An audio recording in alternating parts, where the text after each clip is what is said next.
Thank you so much for being here. Hello and welcome. My name is Chelo Montoya. I'm the Assistant Vice President of Adult Education and Public Programs at LACMA, and I'm also serving as Vice Chair of the California Arts Council. I felt I needed to wear all of my hats to bear the weight of introducing this program, and just want to say thank you all for being here tonight.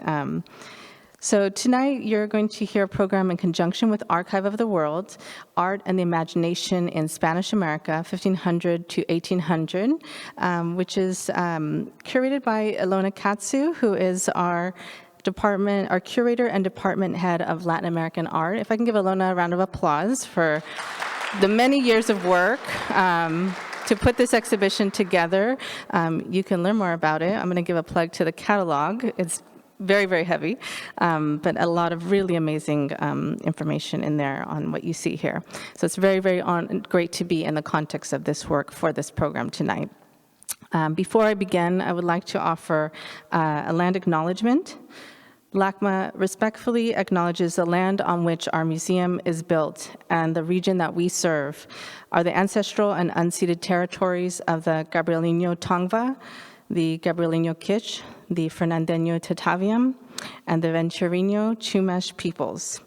Los Angeles County has been and is home to many indigenous peoples, and I want to further extend an acknowledgement to the indigenous communities associated with the works presented in this exhibition, and just thank you all for being here and being present with that in mind. Tonight, you will hear from a reading from an amazing Pulitzer Prize winning poet, Natasha Trethewey. Round of applause for Natasha. We just want to give a warm welcome, who has served 2 terms as the 19th Poet Laureate of the United States from 2012 to 2014. Followed by a conversation between Natasha and IIona Katzew, as well as Miguel Valerio, a scholar of the African diaspora in Latin America and Iberian Peninsula, and also the assistant professor of Spanish at Washington University, St. Louis. I want to also welcome Miguel, so please give him a round of applause. So the conversation to follow will be moderated by Ilona Katzew, and once the program concludes, we want to welcome you to the foyer to the book signing. We have Thrall, which is Natasha's book of poems, and I have it here, so I'm going to do a little preview. So she will be in the foyer after the program. We also have a limited number of Miguel's latest book, Sovereign Joy, Afro-Mexican Kings and Queens. So I have that here as well. So you'll have a lot of literature. I hope you have heavy book bags to carry these home. And I must give a shout out to our amazing The Education Guide.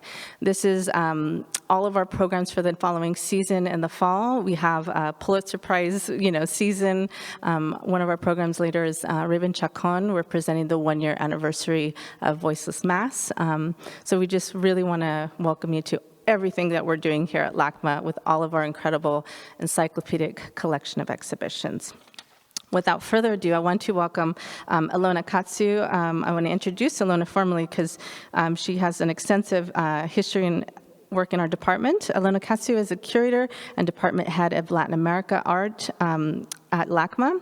Recognized as one of the leading curators and scholars in her field, she formed LACMA's collection of Spanish American art.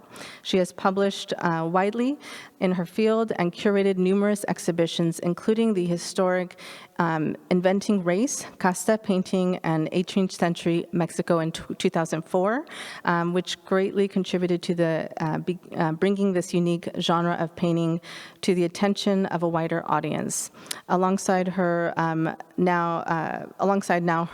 monograph of on the topic published by Yale University. I don't have that book, but please look it up. And welcome Ilona Katzew, and please enjoy your program. Thank you very much.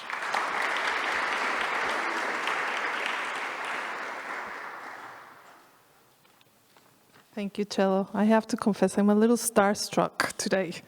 So I hope to not be too nervous. And I'm starstruck because of my 2 wonderful colleagues and Natasha Trethewey. I'm also partly blind, so I'm going to do my best to read my notes. Thank you, Cello, so much for that introduction, and welcome everyone. Tonight's very special event is organized in conjunction with LACMA's exhibition Archive of the World, Art and Imagination in Spanish America, 1500 to 1800, where we're all gathered here today. So it's really nice to be surrounded by art. That doesn't happen every time. I hope you get a chance to see the show and you can enjoy the works too. This is the first exhibition of LACMA's notable collection of Spanish colonial or viceregal art, assembled largely over the last 15 years.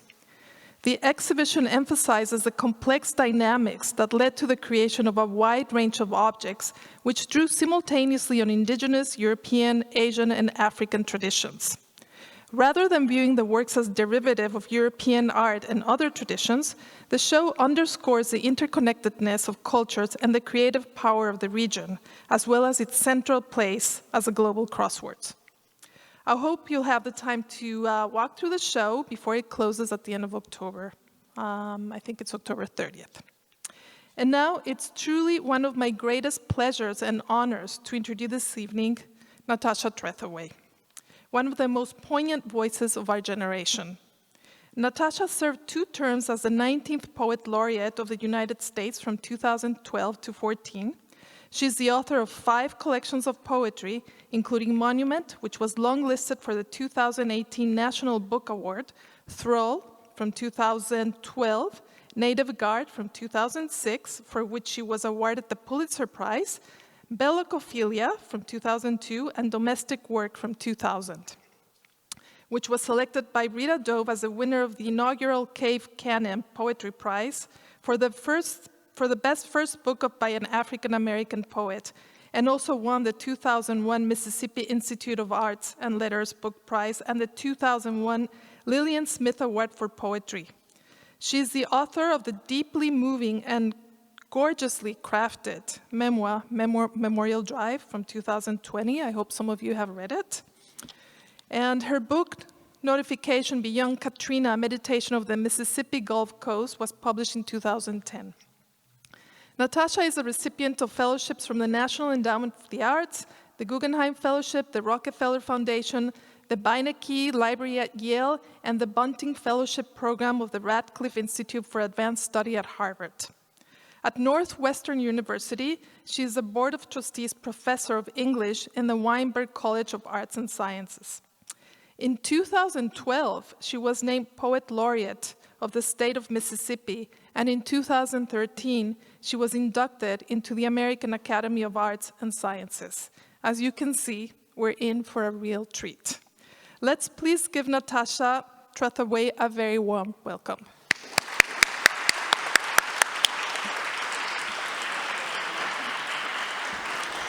Thank you. Thank you all for coming out tonight. I am just thrilled and also nervous to be here with my great colleagues who are going to correct anything that I get wrong about the Casta paintings. I owe such a debt of gratitude to scholars, particularly Ilona Katzew, for her compelling and illuminating historical analysis. The Casta paintings are at the spine of my collection, Thrall. I first encountered them back in 2004, and the thing that drew me to them back then was simply that they seemed to echo images of my own family. That's all I knew, and that's all I usually start with when I start writing a poem about something, and not until I see what I've written do I understand what I thought about what I was seeing. And a few things began to emerge that were quite significant. It was at a moment that I was trying to have a very intimate conversation with my father, who was my white parent, in a very public way, in the only language that he would listen to, and that was the language of poetry. I wanted to make sense of, and this is why these paintings were so interesting to me as well, because they were made in the 18th century, in the Age of Reason, the Enlightenment. And of course, it was Enlightenment philosophers who first began to codify ideas of racial difference and racial hierarchy. Those deeply ingrained ideas of difference and hierarchy that are manifest in our culture today, at large as well as in the intimate relationships between families. They are indeed the bedrocks of ongoing forms of white supremacy. I was also interested in the Casta paintings because they were always done in series of 16. They always began with the white Spaniard father and showed all of the different blood mixtures that came out of those unions. And of course, the names for these unions, the people created, the taxonomies, were right there on the paintings as well. And so it was that connection between image and word that also struck me. And finally, the idea that if you had indigenous blood, after a few generations of intermixing, you could be purified back to whiteness, but that the taint of African blood was irreversible. So you got names like mulatto returning backwards, hold yourself in midair, and I don't understand you. A translation for that here might be what you know of, the one-drop rule. This is from a series by Juan Rodriguez Juarez, circa 1715. Taxonomy. 1. De Español y de India produce mestizo. The canvas is a leaden sky behind them, heavy with words, gold letters inscribing an equation of blood. This plus this equals this, as if a contract with nature or a museum label, ethnographic, precise. See how the father's hand beneath its crown of lace curls around his daughter's head. She's nearly fair as he is. Calidad, see it in the brooch at her collar, the lace framing her face.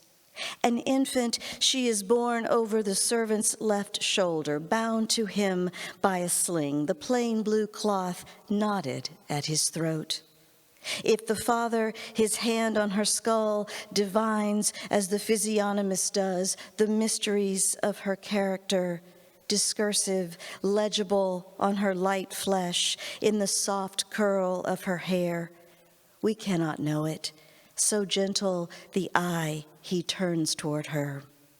The mother glancing sideways toward him, the scarf on her head, white as his face, his powdered wig, gestures with one hand, a shape like the letter C.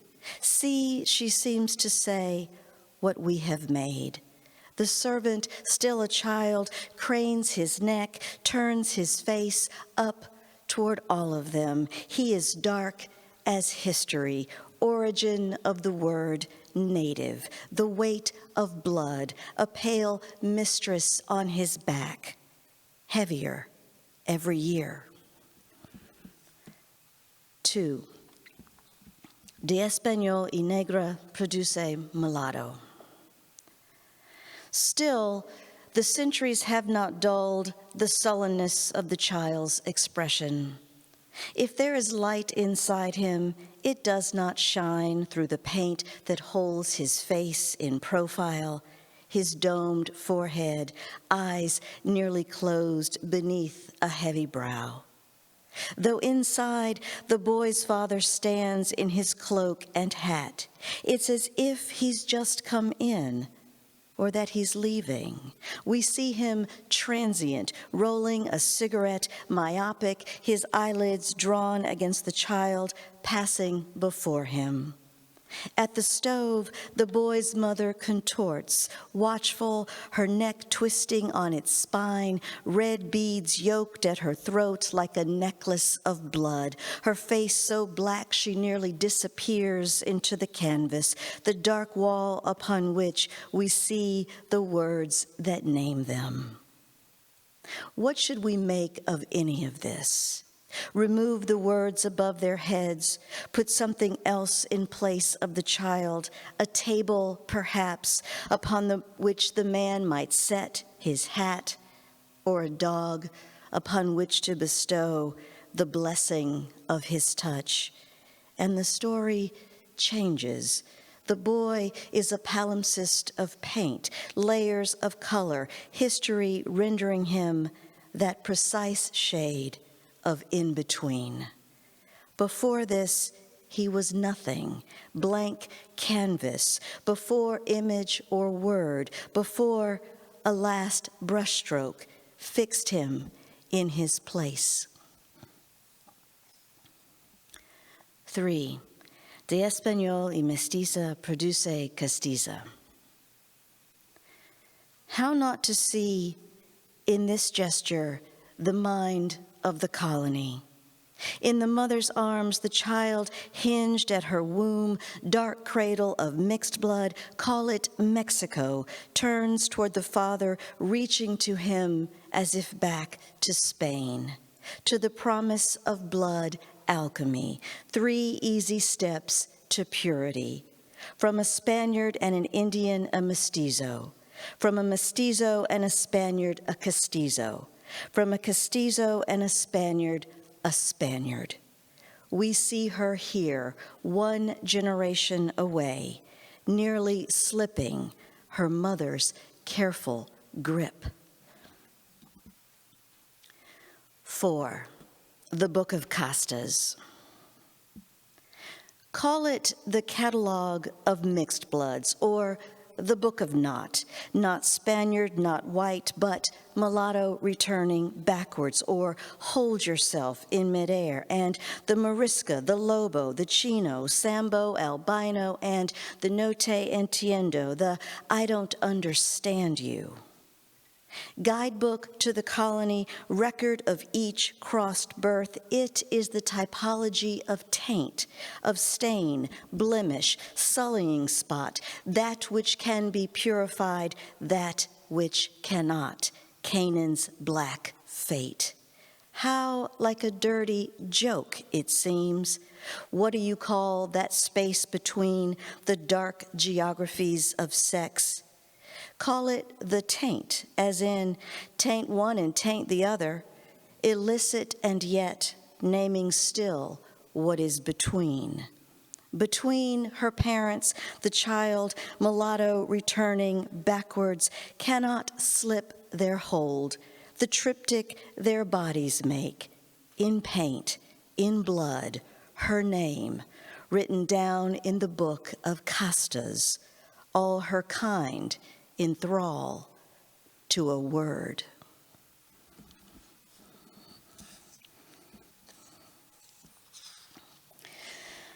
A lot of the poems in this volume are about the Casta paintings.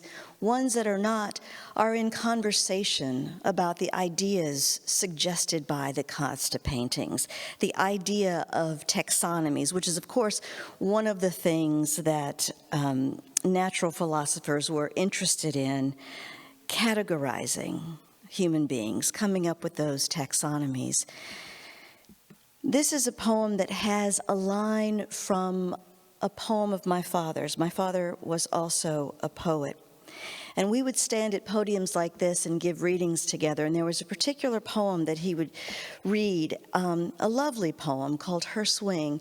But there was a moment that he would get to in the poem that I'd feel tremendously uncomfortable, as if I were the Venus Hottentot on display.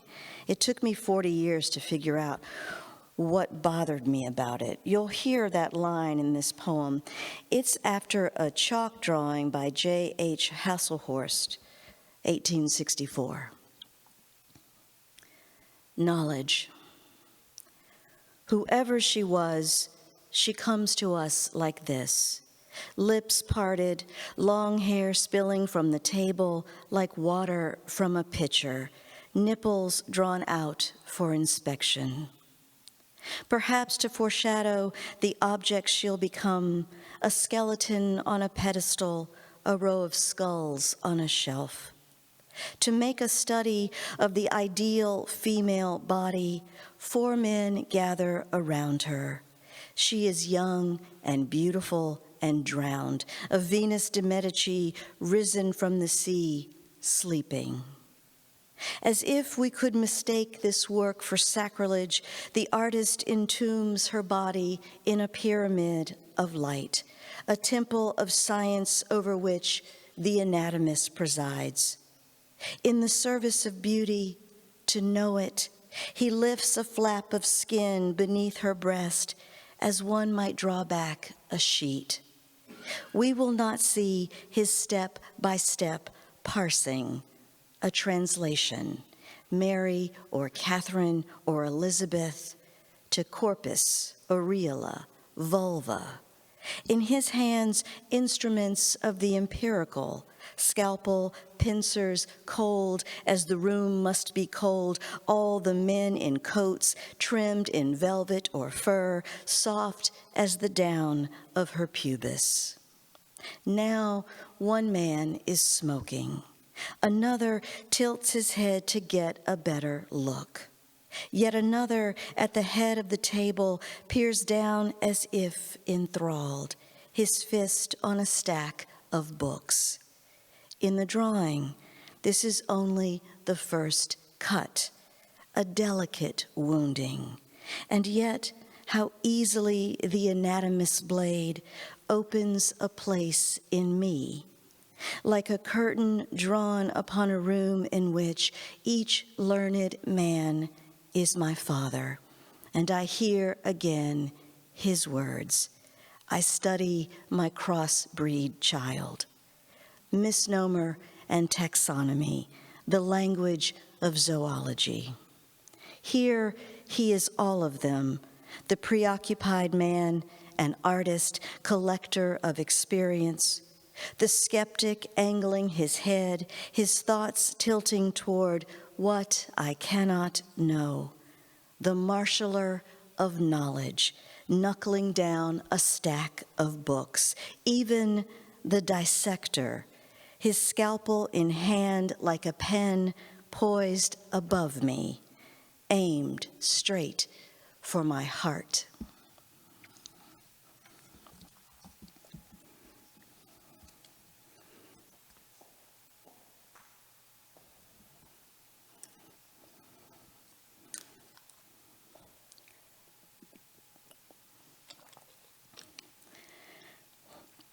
The term mano prieta, dark hand, was a way of describing those who had been touched by it. Mano prieta. The green drapery is like a sheet of water behind us, a cascade in the backdrop of the photograph, a rushing current that would scatter us, carry us each away. This is 1969, and I am 3, still light enough to be nearly the color of my father. His armchair is a throne, and I am leaning into him, propped against his knees, his hand draped across my shoulder. On the chair's arm, my mother looms above me, perched at the edge as though she would fall off. The camera records her single gesture. Perhaps to still me, she presses my arm with a forefinger, makes visible a hypothesis of blood, its empire of words, the imprint on my body of her lovely, dark hand.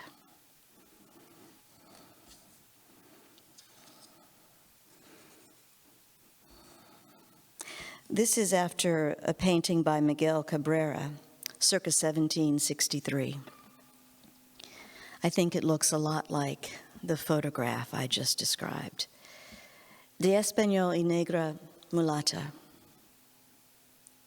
What holds me first is the stemmed fruit in the child's small hand, center of the painting. Then the word nearby, Texocotes, a tiny inscription on the mother's basket, vessel from which the scene suggests the fruit has been plucked. Read exotic bounty of the New World, basket, fruit, womb, child. And still, what looks to be tenderness, the father caressing his daughter's cheek, the painter's light finding him, his profile glowing as if lit beneath the skin. Then the dominion of his touch. With one hand, he holds the long stem gingerly, pressing it against her face. His gesture at once possessing both. Flanked by her parents, the child in half-light looks out as if toward you, her left arm disappearing behind her mother's cloak. Such contrast, how not to see it in the lush depths of paint. The mother's flat outline, the black cloak making her blacker still, the moon-white crescent of her eye, the only light in her face. In the foreground, she gestures, a dark signal in the air, her body advancing toward them like spilled ink spreading on a page, a great pendulum eclipsing the light.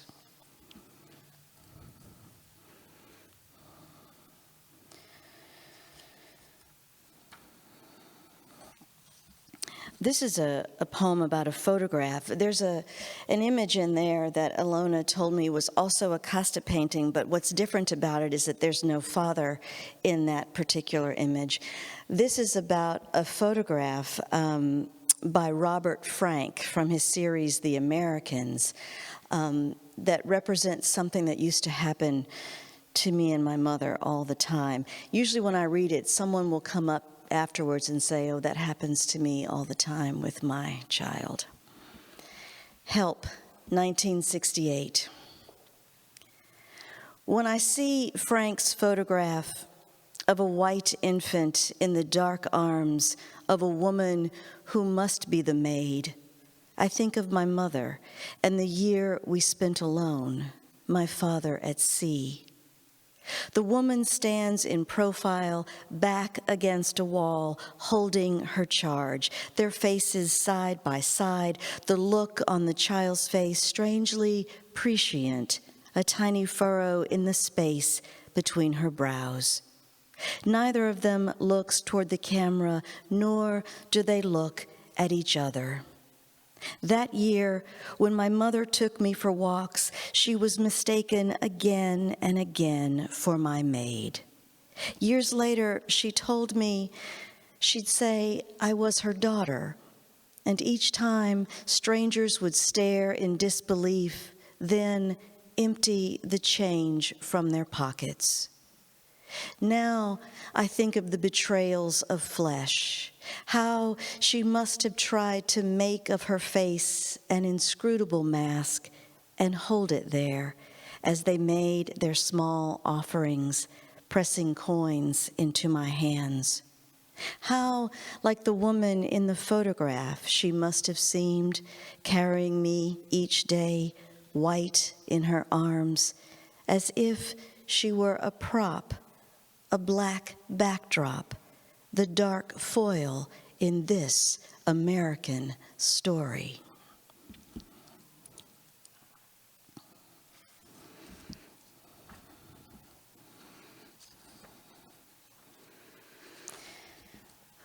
And this one is also about Casta painting. It's after the mixture of Albania and Espanol, return backwards, torna atrás, is born. Anonymous, circa 1785 to 1790. Torna atrás. The unknown artist has rendered the father a painter, and so we see him at his work, painting a portrait of his wife, their dark child watching nearby, a servant grinding colors in the corner. The woman poses just beyond his canvas and cannot see her likeness, her less than mirror image coming to life beneath his hand. He has rendered her homely, so unlike the woman we see in this scene, dressed in late-century fashion, a chicador, mark of beauty in the shape of a crescent moon, affixed to her temple. If I say his painting is unfinished, that he is yet to make her beautiful, to match the elegant sweep of her hair, the graceful tilt of her head, has yet to adorn her dress with lace and trim, it is only one way to see it. You might see instead that the artist, perhaps to show his own skill, has made the father a dilettante, incapable of capturing his wife's beauty, or that he cannot see it, his mind's eye reducing her to what he's made, as if to reveal the illusion immanent in her flesh. If you consider the centuries' mythology of the body, that a dark spot marked the genitals of anyone with African blood, you might see how the black moon on her white face recalls it, the rosita she passes to her child, marking him torna atrás. If I tell you such terms were born in the Enlightenment's hallowed rooms, that the wages of empire is myopia, you might see the father's vision as desire embodied in paint. This rendering of his wife, born of need to see himself as architect of truth, beloved patriarch, father of uplift, ordering his domain. And you might see why, to understand my father, I look again and again at this painting, how it is that a man could love and so diminish what he loves.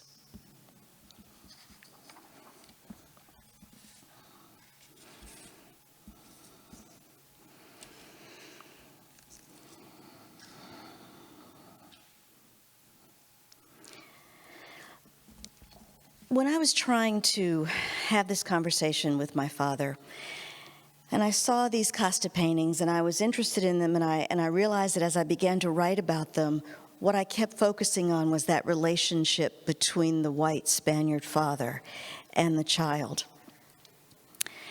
And as I thought about the Enlightenment and those philosophers first codifying ideas of racial difference and hierarchy, what I wanted to know was how far back I could go to find evidence of that same kind of hierarchy in art, in literature, in the law. One day I was in my office and I glanced up at a book on my shelf called The Panorama of the Renaissance. And I pulled it down, and there was remarkably a section on race in the Renaissance.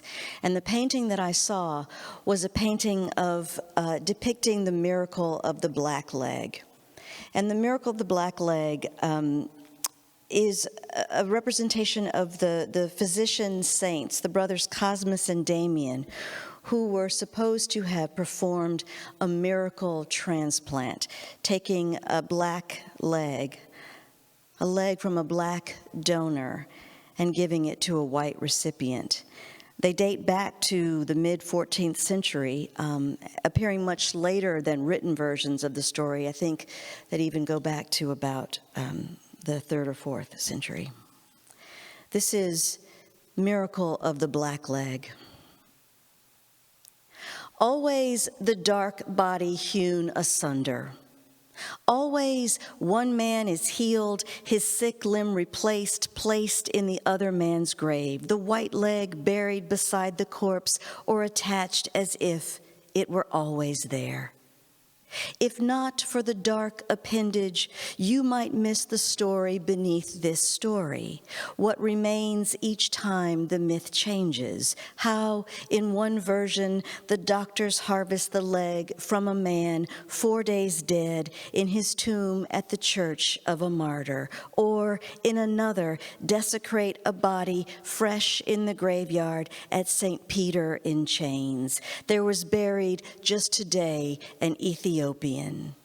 Even now, it stays with us. When we mean to uncover the truth, we dig, say, unearth. Emblematic in paint, a signifier of the body's lacuna, the black leg is at once a grafted narrative, a redacted line of text, and in this scene, a dark stocking pulled above the knee. Here, the patient is sleeping, his head at rest in his hand. Beatific, he looks as if he'll wake from a dream. On the floor beside the bed, a dead Moor, hands crossed at the groin, the swapped limb white and rotting, fused in place. And in the corner, a question, poised as if to speak the syntax of sloughing a snake's curved form. It emerges from the mouth of a boy like a tongue, slippery and rooted in the body as knowledge. For centuries, this is how the myth repeats. The miracle in words or wood or paint is a record of thought. See how the story changes. In one painting, the Ethiop is merely a body, featureless in a coffin so black he has no face. In another, the patient at the top of the frame seems to writhe in pain, the black leg grafted to his thigh. Below him, a mirror of suffering, the blackamoor, his body a fragment, arched across the doctor's lap as if dying from his wound. If not imminence, the soul's bright anchor, blood passed from one to the other, what knowledge haunts each body? What history? What phantom ache? One man always low in a grave or on the ground, the other up high, closer to heaven. One man always diseased, the other a body in service, plundered. Both men are alive in Violdo's carving. In twinned relief, they hold the same posture, the same pained face, each man reaching to touch his left leg. The black man on the floor holds his stump. Above him, the doctor restrains the patient's arm as if to prevent him touching the dark amendment of flesh. How not to see it? The men bound one to the other, symbiotic, one man rendered expendable, the other worthy of this sacrifice. In version after version, even when the Ethiopian isn't there, the leg is a stand-in, a black modifier against the white body, a piece cut off, as in the origin of the word comma, caesura in a story that's still being written.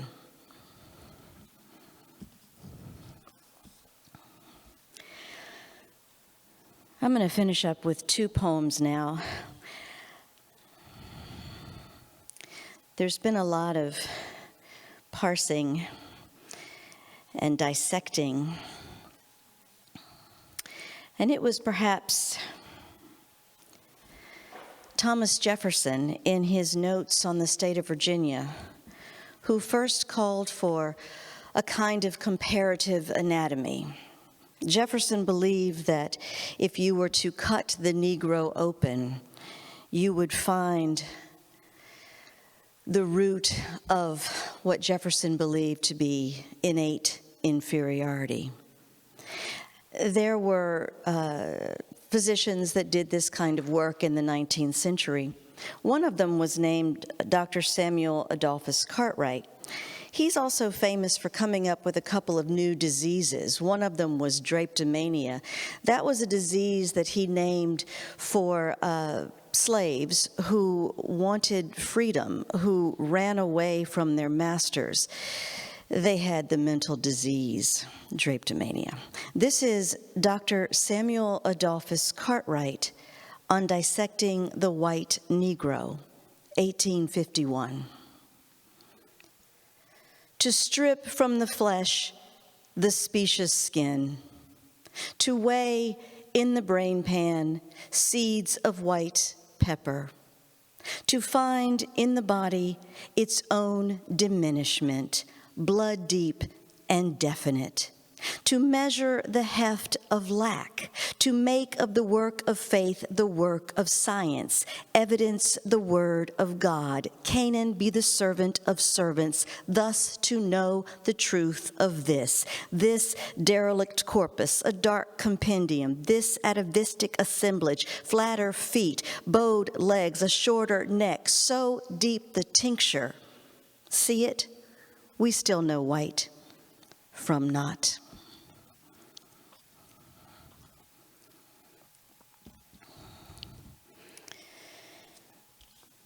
My father and I used to argue at some point about Jefferson, mainly because my father was an apologist. I don't mind the complexity of Jefferson, but my father couldn't bear the thought that Jefferson fathered any of Sally Hemings' children. And so, wickedly, every time Annette Gordon Reed had a new book come out, I would send it to my father so that he had the proof in his hands. When I was just out of college, he took me to Monticello for the first time. And I knew that in order to write this book, I had to take him back there. A lot of things changed in the 30 or so years since I'd been there. And whereas it was once taboo to even bring up Sally Hemings, it is now the official position of the Jefferson Foundation that indeed Thomas Jefferson fathered several of Sally Hemings' children. And the docent will mention this at the very beginning of the tour. Now that that happens, there are some other changes going on. The slave quarters are no longer called the servants' quarters.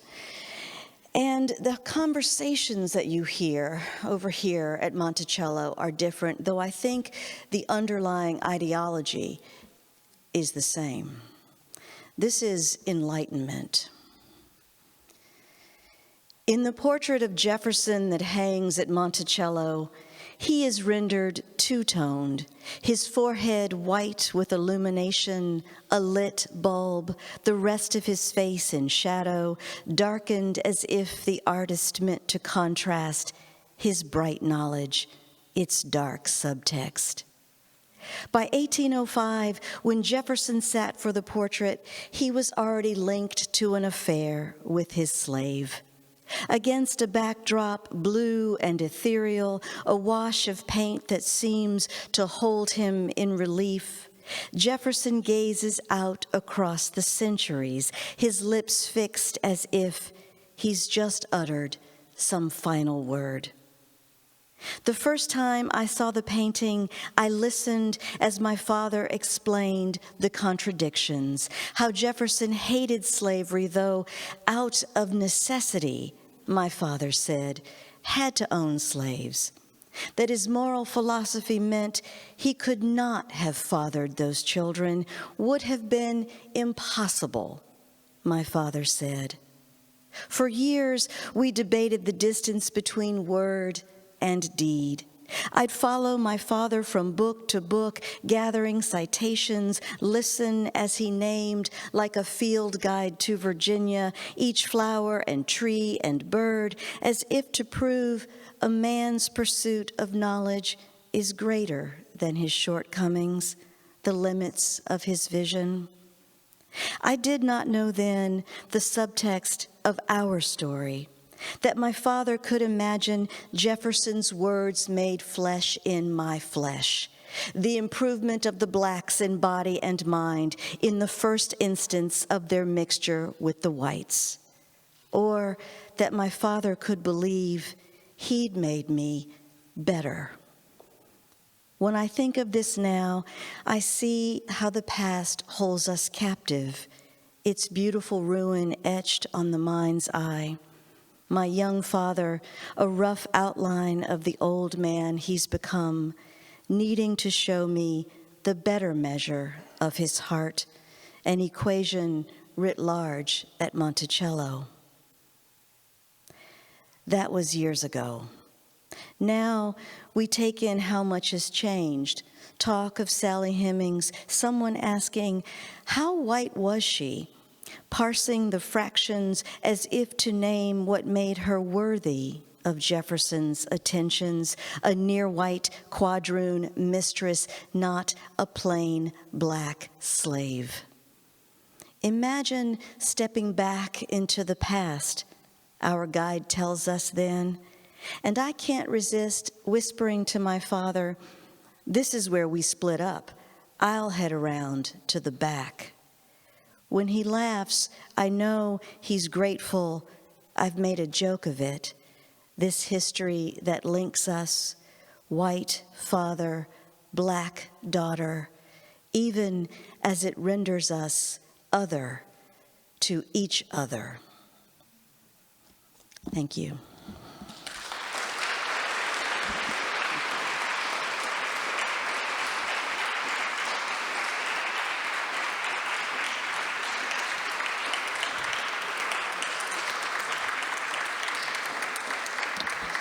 Thank you, Natasha, for those resonating, thoughtful words. It is so incredible to hear in the context and in dialogue with these works.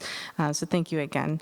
I'd now like to welcome IIona Katzew back onto the stage and Miguel Valerio, and introduce a little more about Miguel's background so you can hear more about where this conversation is going as well. Miguel is a scholar of the African diaspora in Latin America and the Iberian Peninsula.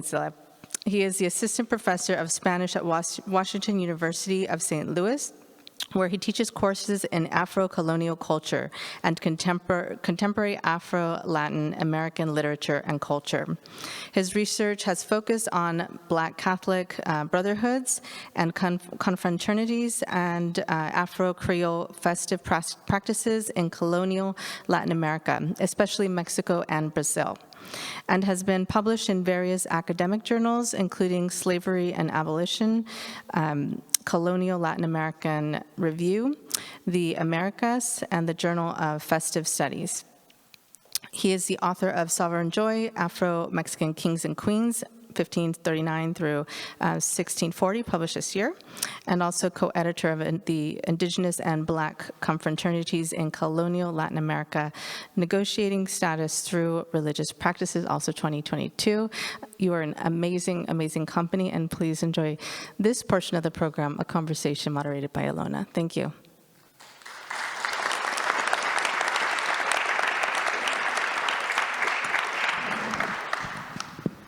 Well, it's almost impossible to say something after that very poignant reading, and each time one reads those poems and to hear you read them was extraordinary. It really just brings it all home. It's one of the things that really strikes me when I read your work is the emotional energy that's inscribed on the words and the cadence of language.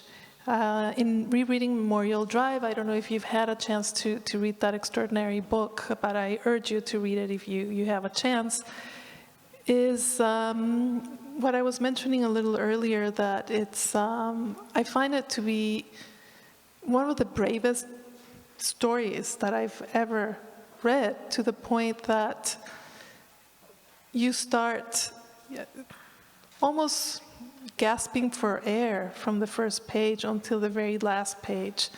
But what I noticed too was this cadence to the language, how some passages ensue very slowly, very intimately, and then there's some passages that ensue very quickly, as though you're trying to run away from them. And I was wondering if you could share a little bit with us about the difficulty of writing this sort of biographical story, both in your poetry and also in your memoir. Thanks for that question, Ilona. I think that early on in my career as a writer, I think I understood very well that because my parents had an interracial marriage in Mississippi when it was still illegal there, and in as many as 20 other states in the nation, And because I was born on Confederate Memorial Day, exactly 100 years to the day that that holiday was first celebrated, I understood from a very early age that my history didn't just belong to me. It was indeed a blueprint for understanding something about American history. And I think that because of that, I've never been, even as I obviously write autobiographically as a poet and a memoirist, I don't like navel gazing. And so looking at history, looking outward, is a way to put a kind of envelope, a kind of constraint around the potentially explosive personal material. And so for me, being able to find in these Casta paintings a frozen moment that allows me to investigate a larger story, what goes on outside of the frame of it, was very exciting. Was very much drawn to that. And beyond image as sort of the thing that I think I work with most as a poet, you know, even before I started writing about paintings, I would write about photographs. And if I didn't have a photograph, I would make a photograph in my head. And if I could see it, I could write it. So the visual image is a thing I'm drawn to. But I'm also very drawn to just the rhythms of syntax. And the way that syntax and the rhythm of it can carry so much of the meaning. You know, I hope very much that you begin to see how insane I think Dr. Samuel Adolphus Cartwright is, because the syntax and the cadence of his speech gets shorter and shorter and more insistent on finding what he believes should be there.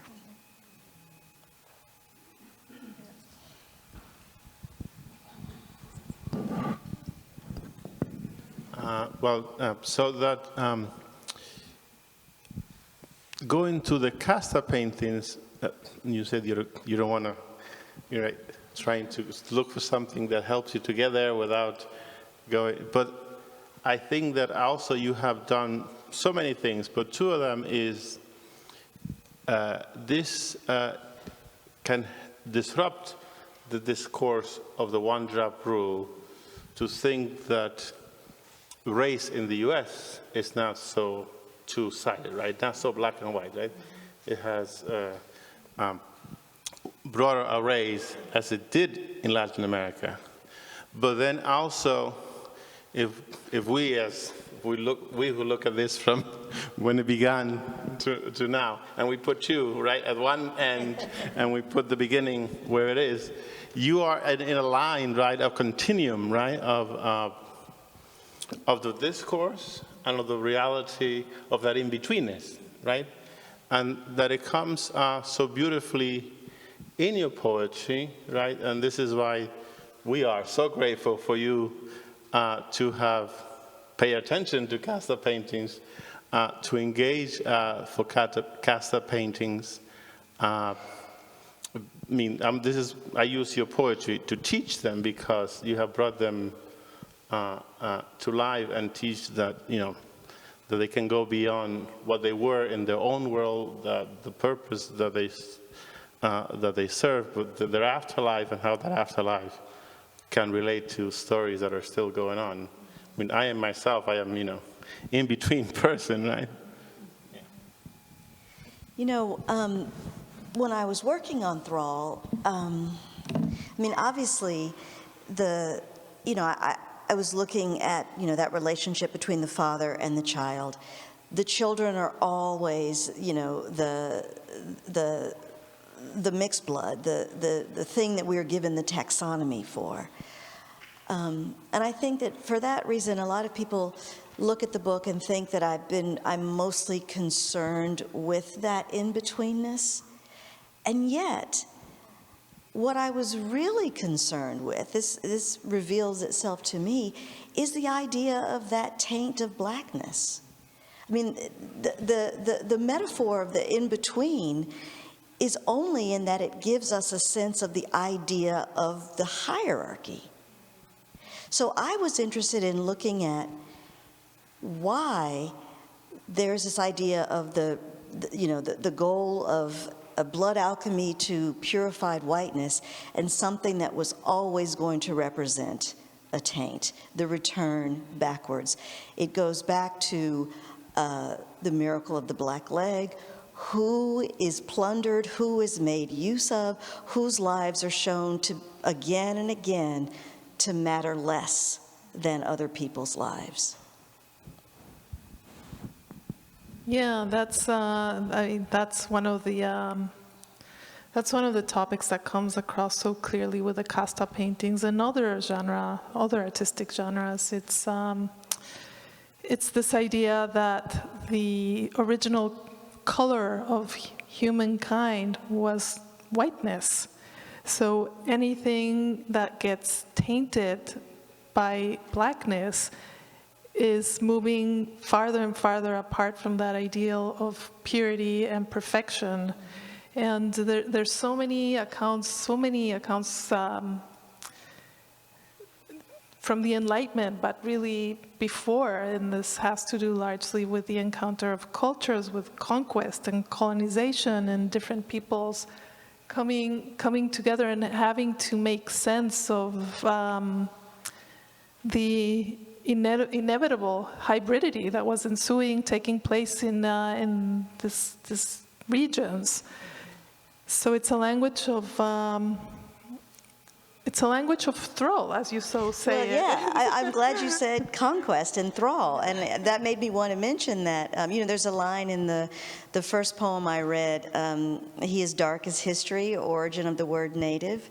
When I was finishing my book, Native Guard, I do something that I always do, which is look up all the words that I've used in the dictionary, even words that I know, because I want to be reminded of, not just the main denotation, but the secondary and tertiary and, on and on.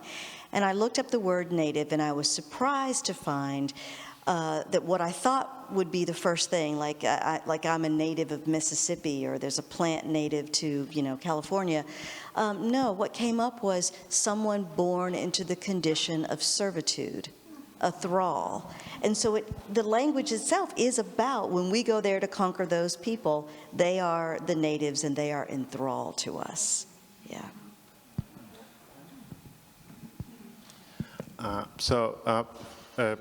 Another thing, just to talk about the casta. So the castas were the product of the mixtures. And I think there's a connection here with your story, and then I will go to another question. But just this connection that I see is that those of us who study colonial texts, and that I'm studying now, looking into mulattoes in Brazil, but this was also true in Mexico and Peru. The mixed races, they disrupted, right? Because sometimes, depending on the skin tone, right, they could claim certain, right? So there could be mestizos or black mestizos that will go entrench themselves in a native community, and the Spanish authorities saw that as problematic. Or in Brazil, mulattoes were taking over the merchant class, and that was problematic. So that they disrupted the status quo, as you did by coming into being in the world you came into being. But I want to go back to Thrall, because I wanted you to read Thrall, the poem about parejas. And so I mean that in this book you do such a beautiful job with working with images, and especially with paintings. And you have this beautiful poem about Pareja, of course, who was a black painter, and he studied with Velázquez, and then he was a black painter himself. He was a slave of Velázquez too. Right, and then Velázquez freed him, and so I mean his work is in Seville, Florida, and Ireland, for some reason. But the portrait of Velázquez painted is in New York in the Met. But I guess the question is, how was the process of working with paintings and the relations to painting, the word, right? So because you have, of course, you may know poexi pictura, no? This poetry has to give a picture, but here you're working, taking the picture and working with the picture, this back and forth. Yeah, so the art of ekphrasis, writing about art, and particularly about paintings. I think in some ways, I know that you do kind of a cultural studies, and this comes for me from my training in American studies, learning to read material culture. And I get very excited about all the work that a painting can do. I mean, there's not just perhaps the historical scene that it might be presenting or a take on a historical scene, but also everything that we can find out about the moment in which it was made, the historical context in which it was made, down to, as Ilona and I were talking about, the actual materials it's made of and how those materials come together. That allows for me to look at, many different layers. I mean, I have a poem called Repentance, which is, about the pentimenti that we see in paintings because of those many layers, that there's something beneath what it is we already see. And I think trying to describe a painting and allow yourself to just describe as much as you can without making any kind of figurative comparisons. The poet Mark Doty says, our metaphors go on ahead of us. And, he talks about making a poem by just describing what he sees before making any figurative comparisons. And so, for example, in the poem Torna Atrás, I'm just drawn to the fact that, here's this image of someone painting. So already, these different layers. So someone is painting an image of someone painting, and the woman who is his wife is sitting there posing for this painting. The child is also in the scene, and she looks nothing like what's on the canvas. And so you have to begin to ask yourself, so what is this about? Is he not any good? Is that why she doesn't look good? Or it's not bad Velázquez. Right. I mean, is this telling us something else? But going through all of that is the moment that I get to where I realize that I've been thinking about my father the whole time. And the poem that you just asked me about, Thrall, is very much about my father. I mean, this is a persona poem in the voice of Juan de Pareja, talking about his relationship with Velázquez, that I think he very much sees it, in a sense, as a kind of apprenticeship, even though there are those complexities, slavery at first being one of them. But what I was most drawn, this is sort of like the little, like what Roland Barthes would describe as a punctum in a photograph, but I think of them, you can find them in paintings too. So if you see that painting that Velázquez did of Juan de Pareja, Juan de Pareja just looks, his eyes just look really big, and, bright-eyed, and, people saw it and saw Pareja and described how perfectly it captured him and everything. And then you see Pareja's Calling of St. Matthew, in which he paints himself into it, as painters do. And what's very different is how narrow his eyes are. And, we have that kind of phrase, for a kind of awareness, of kind of shrewdness, is a narrow-eyed, He's seeing himself very differently than Velázquez sees him. And it's those two things right there that open up a world of possibility for understanding a relationship between a parent and a child. Yeah, it's the way you analyze images being photographs or paintings, or I can imagine just about anything, is very striking. As art historians, we are trained to look at certain things, to find what the source of the picture was and how the artist was modifying it. We have a section here that's about copies. So trying to point out what is original about the copies, what isn't. But there's, even for the most stern art historians who are looking for all the right clues, analyzing a painting is profoundly inferential. And you bring your own perceptions, your own background, your own sensibility to how you decode any kind of image, I think. Well, that's what I'm so interested when I read the work of art historians. You know, when I read your work and I see how you're looking at a painting and analyzing it, I mean, that is like ekphrasis. That is like what I'm trying to do in a poem as well. Yeah, and but I mean, I think it's more, and please, if somebody in the audience has a different sense. There's what you do, because I have read other people who have written poetry about art, and so that there is speaking through the language of poetry, right? Which, as a poet, you writing, the revelation comes to you, right? Working through the words, right? But there's that affective investment, that affective working through, whereas we're trying to come out with facts, to give you facts about this painting. Well, I mean, I think right? No, I think you're right, and I think what the difference is. I mean, if you know, I mean, I would say this to my students if they're trying to write about a work of art. I mean, the artist has already done something amazing. You can't simply describe it.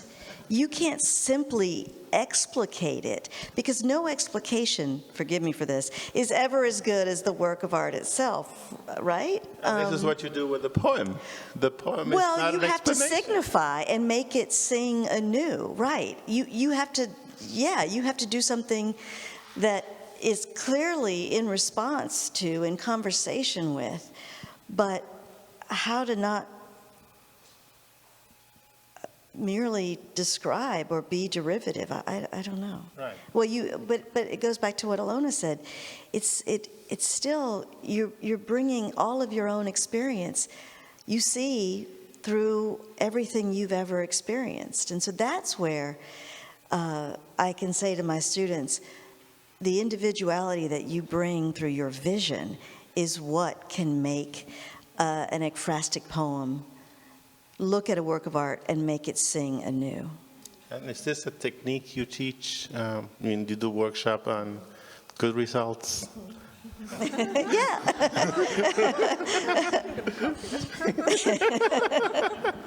No, I'm not going to do that to my students. I guess another simple question. You don't have to share if you want, but did your father read the book? And I don't want to go too far, but...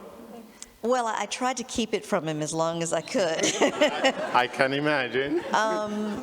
You know, there's an epigraph in the beginning of the book, two epigraphs, and they come from, the first is from T.S. Eliot and the second from Robert Penn Warren. I'm sorry, the reverse order. The first from Robert Penn Warren reads, what is love? One name for it is knowledge.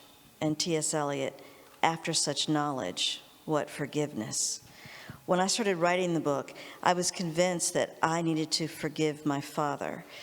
But in the process of writing it, I felt a bit of a shift in that. And I got the galleys. It just so happened that I was visiting professor at the same university that my father taught at. So we were together, and it was my birthday, and he knew I'd gotten the book. And he said, "Can I read it?" And I gave it to him to read. And he sat there and he read through it, and he said, "It's a beautiful book, but it's sad." And I said, "Well, Daddy, it was sad while I was living it." But it very much felt like something I had to write. I had to have that conversation with him. It is a powerful conversation, and others with similar experience can identify or with what is communicated so powerfully It's such in a the complex poetry. thing, you know? I mean, such deep love and abiding affection, and yet my father couldn't wholly unyoke himself from these ideas of difference and hierarchy. Right. Yeah, as much as he loved me. That's why this genre of painting is so important, because it triggers this memories and this knowledge. Well, yeah, because you see such tenderness, but the tenderness also looks like possession. It's always a duality.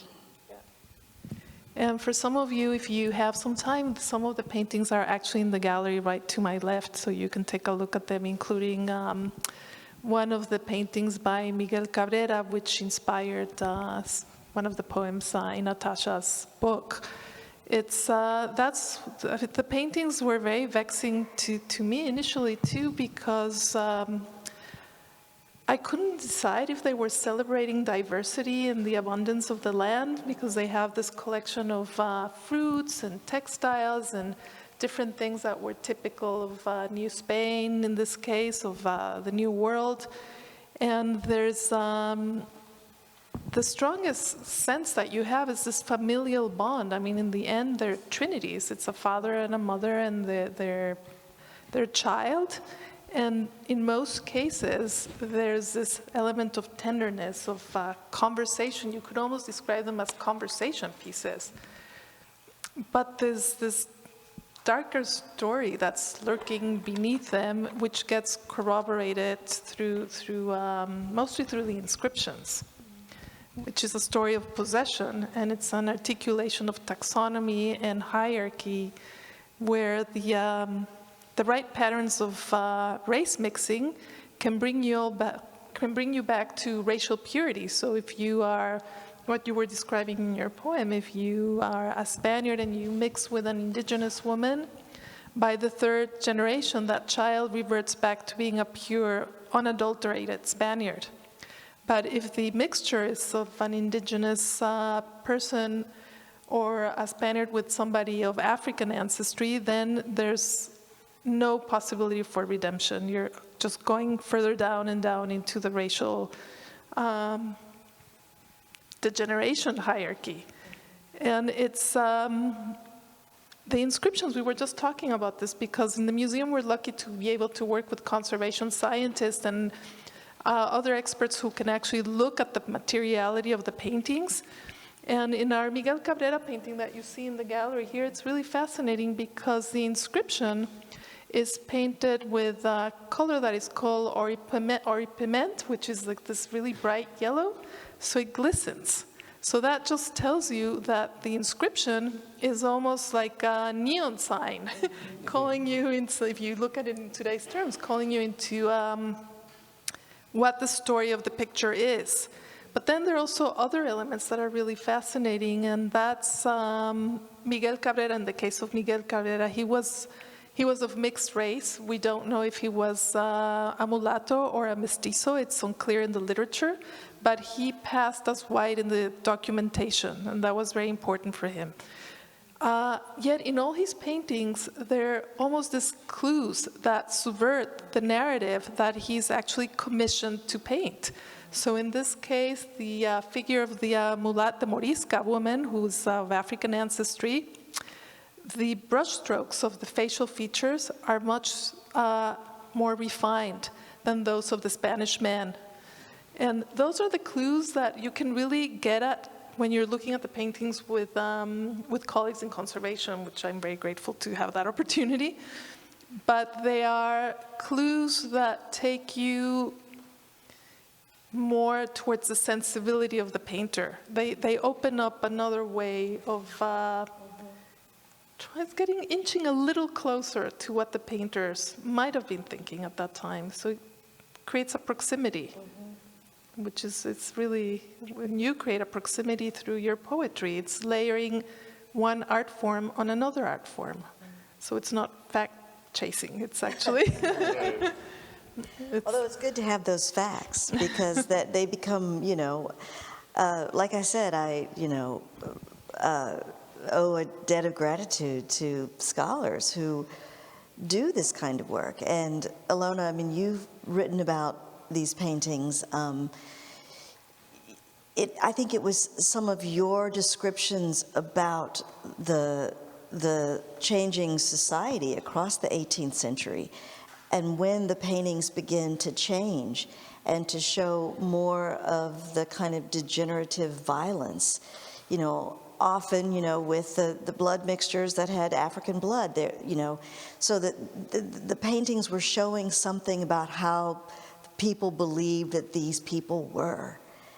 And I mean, I think it seems like anyone would read that if they just look at them, which is sort of, thing I always imagine is if I just show you the painting, you'll see it too.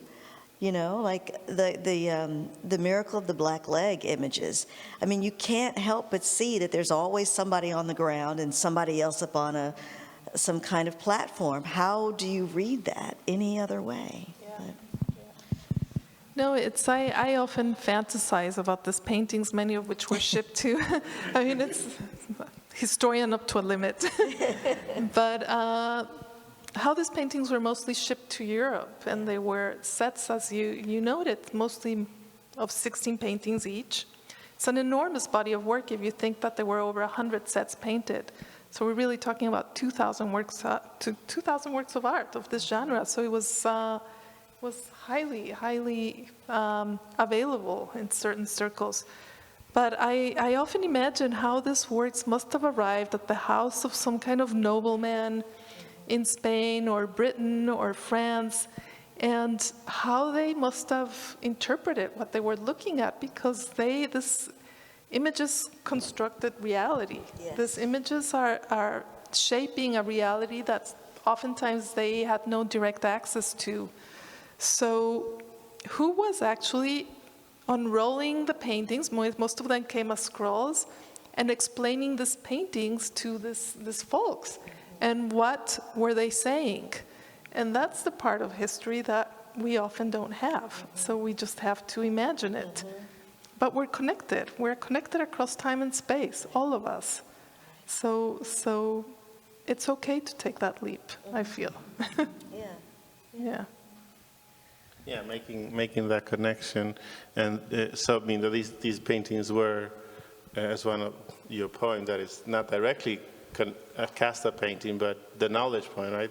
These were production. They were producing knowledge for a faraway audience, right? Constructing a world that wasn't always, we construct a world in the painting, but also the discourse of mixture, right, had a pernicious history, right? Because in the 20th century, mejorar la raza, and it's still something that is still very strong in Latin America, where you still want to seek a white partner, right? Because you don't want to seek anyone who has Indio or Mandinga, right?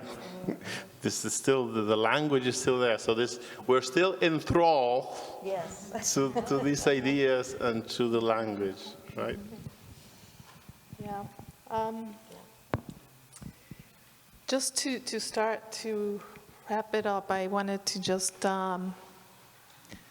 one of the things that struck me, both about your book of poetry, but also Memorial Drive, is how you describe the importance of metaphor as foreshadowing.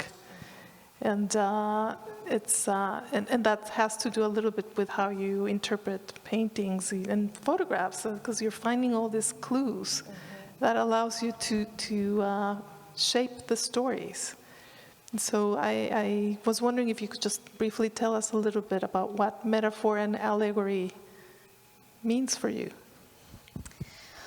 Well, I think in trying to, well, in the memoir in particular, you know, that's looking backwards at your life, at all the kind of things that happen that when they're happening, you don't see them as signposts or a structure of something that is taking shape.